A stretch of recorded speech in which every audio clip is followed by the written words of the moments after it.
Assalamu alaikum wa rahmatullah. Bonjour Diao. Bonjour Dieu. Ça fait plaisir de te revoir. Plaisir partagé. Alors, bienvenue dans Ici c'est la Mauritanie pour un nouvel épisode de votre émission Temps de Ramadan. Effectivement, un nouvel épisode, nouvelle thématique, récit personnel, conseils d'un nutritionniste et la recette culinaire.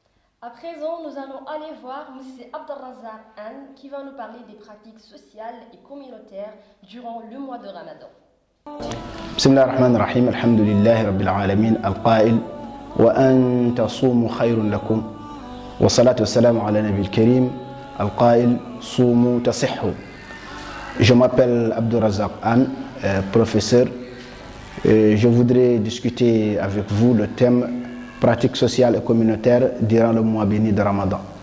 Alors, comme je viens de dire tantôt, nous sommes dans un mois béni qui est le Ramadan, qui est le mois de jeûne. Le jeûne étant un acte dont l'objectif principal est la compassion devant mener à la solidarité.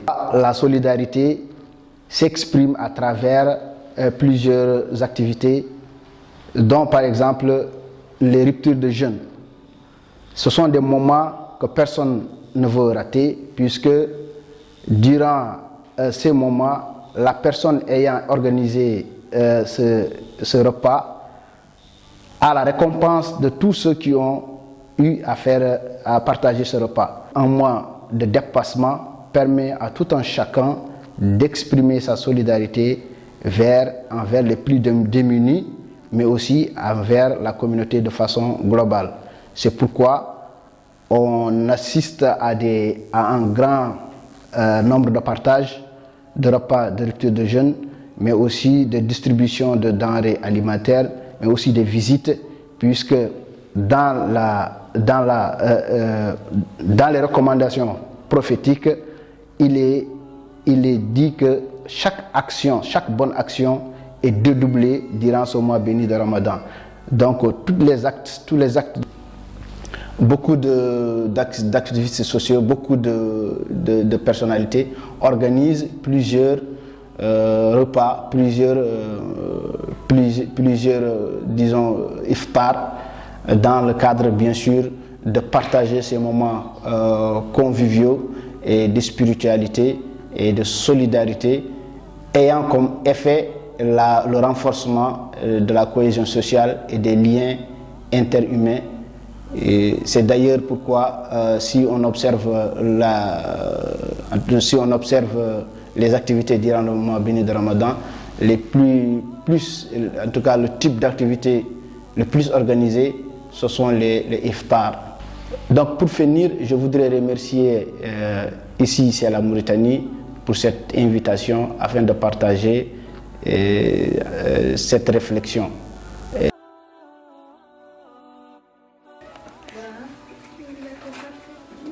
Voilà, c'était M. Abdelrazak Anne qui nous parlait des pratiques sociales et communautaires durant le mois de Ramadan. Alors Dieu, maintenant nous allons parler de quoi? Diao, on va parler du récit personnel. Alors, il n'y a pas que le vieux qui jeûne, il y a aussi ces jeunes âgés de 16 ans, 17 ans qui essayent de jeûner. Alors, on va écouter le récit personnel d'un jeune lycéen qui va nous parler des difficultés rencontrées pendant le Ramadan avec les études. Bonjour, je m'appelle Belade Jibrilba, j'ai 17 ans, élève en 5e C au lycée Pilote. Et comme tout jeune musulman qui a l'âge de jeûner, j'observe le Ramadan. Aujourd'hui, je vais vous parler des difficultés que je rencontre ou que les élèves rencontrent pendant ce mois béni, le Ramadan. Réviser, aller à l'école et jeûner en même temps, c'est un peu compliqué.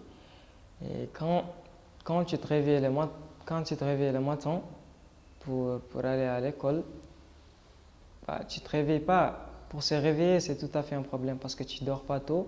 Et quand tu te réveilles pour monter à l'école, tu montes en jeûnant. Et quand tu rentres en classe, le professeur l'explique. Bon, tu ne comprends pas grand-chose vu que tu as faim et tout. Et le professeur l'explique. Souvent, tu as mal à écrire, tu as du mal à écrire parce que tu es fatigué, tu es épuisé.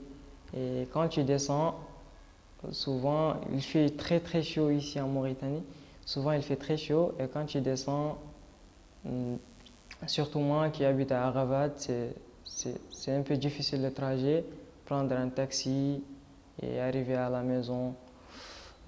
C'est tout à fait difficile. Et quand tu rentres à la maison, tu reviens épuisé, tu as soif, tu n'as pas envie de parler avec personne, tu as envie de te reposer. Et je parle de moi, je me repose.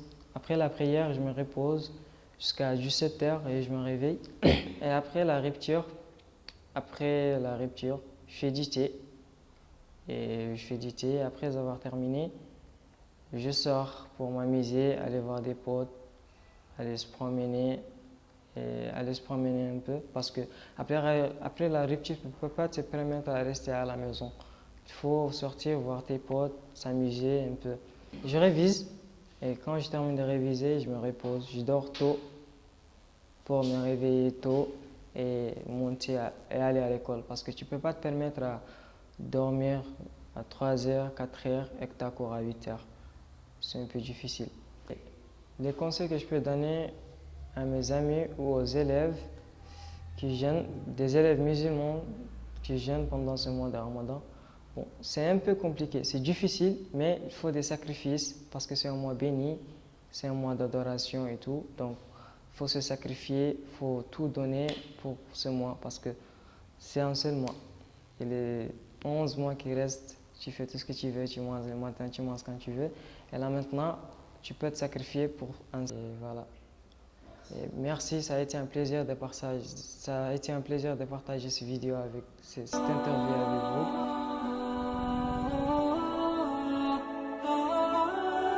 Voilà, on sait tous que pendant le ramadan, nous dormons peu. Je m'adresse à vous les noctambules.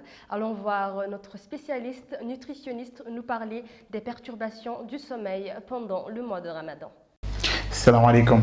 C'est Diop Abdrahman, nutritionniste et diététicien spécialiste en sécurité sanitaire des aliments. Cette fois-ci, nous allons parler d'un sujet très important, un sujet que nous devons tous en parler. C'est le sommeil. C'est la perturbation du sommeil pendant le mois de Ramadan. Comme nous le savons tous, pendant le mois de Ramadan, plusieurs d'entre nous ont un sommeil qui est perturbé. Il y a certains qui dorment pas la nuit, il y a d'autres qui dorment très tard la nuit et il y en a qui dorment que pendant la journée. Donc, est-ce que ce comportement a des effets négatifs ou bien un impact négatif sur notre santé? Eh bien oui. Pourquoi? Parce que le sommeil est très important pour la santé de l'individu. Le sommeil est très important. Pourquoi? Parce qu'il nous aide à récupérer la fatigue physique et aussi psychique. C'est-à-dire que notre cerveau travaille toute la journée, donc c'est important de le faire reposer. Et ce qu'il faut savoir aussi, c'est que c'est seulement pendant la nuit que ça se passe, la mémorisation, c'est-à-dire que notre cerveau a la capacité de mémoriser tout ce qui s'est passé pendant la journée. Donc imaginons, nous ne dormons pas la nuit, donc la journée, la mémorisation ne pourra pas se faire de manière adéquate. Donc il est conseillé, même en dehors de Ramadan, de dormir tôt. C'est vrai qu'au mois de Ramadan, c'est un peu difficile de dormir tôt, mais il est préférable quand même de dormir avant 0h, minuit, avant minuit de dormir suffisamment. Et comme j'ai dit, c'est dans cet intervalle de 22h, disons, jusqu'à 4h, 5h du matin, que le corps récupère de manière à ce que ça lui apporte des bienfaits. Mais il y a des solutions pour améliorer votre sommeil ou pour vous donner le sommeil très rapidement pendant les nuits de Ramadan. Premièrement, c'est d'éviter de faire une activité physique intense pendant les nuits de Ramadan. Pourquoi? Parce que quand vous faites l'activité physique, la température de votre corps augmente et quand la température de votre corps augmente, vous n'aurez pas sommeil. Donc ça va perturber le sommeil. Vous pouvez aussi éviter de boire du café très tard ou bien du thé parce que comme vous le savez tous, ça peut empêcher aussi la personne de dormir. Il faut aussi faire tout pour ne pas manger des repas très lourds la nuit. Pourquoi? tout simplement parce que ces repas, comme vous le savez, les repas peuvent augmenter la température du corps parce qu'il y aura le métabolisme et tout. Donc, comme j'ai dit au début, ça augmente la température, et comme ça augmente la température, ça peut vous empêcher de dormir, et ça peut aussi, même si vous dormez, ça peut vous perturber votre sommeil, parce que la digestion va se déformer, donc c'est pas vraiment idéal. Mais ce que je voulais ajouter également, c'est que cette habitude que nous avons de ne pas dormir les nuits de Ramadan, même en dehors de Ramadan, n'est pas entraîner les enfants avec ce mauvais comportement, parce qu'ils peuvent garder ces habitudes même quand ils grandissent. Et merci d'avoir suivi la vidéo, et j'espère que les conseils seront utiles. Si c'est le cas, n'hésitez surtout pas à le partager. Et si vous avez des questions, n'hésitez pas à nous contacter, à contacter le cabinet conseiller en nutrition, et nous vous répondrons avec plaisir. Merci. Comment se passe la vie d'un célibataire pendant le Ramadan? C'est ce que nous allons voir dans la recette culinaire pour l'iftar.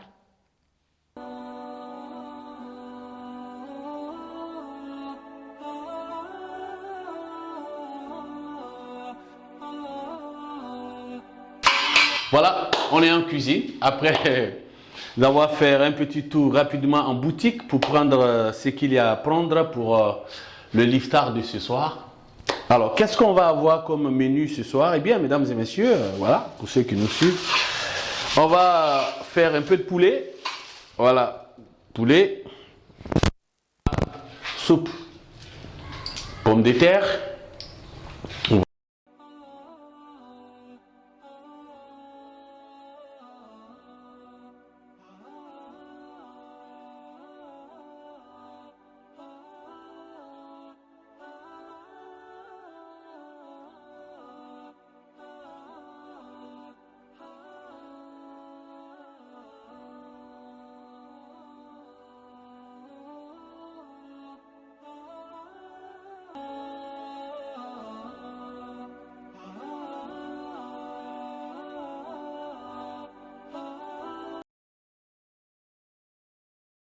Alors, chers téléspectateurs, nous arrivons au terme de notre émission. N'est-ce pas, Jay? Oui, effectivement, Joe. Merci de nous avoir suivis. N'oubliez pas de vous abonner sur nos différentes pages Facebook et Instagram et notre chaîne YouTube. Ici, c'est la Mauritanie. قبل الله صيامنا وصيامكم وضاعف لنا الأجر.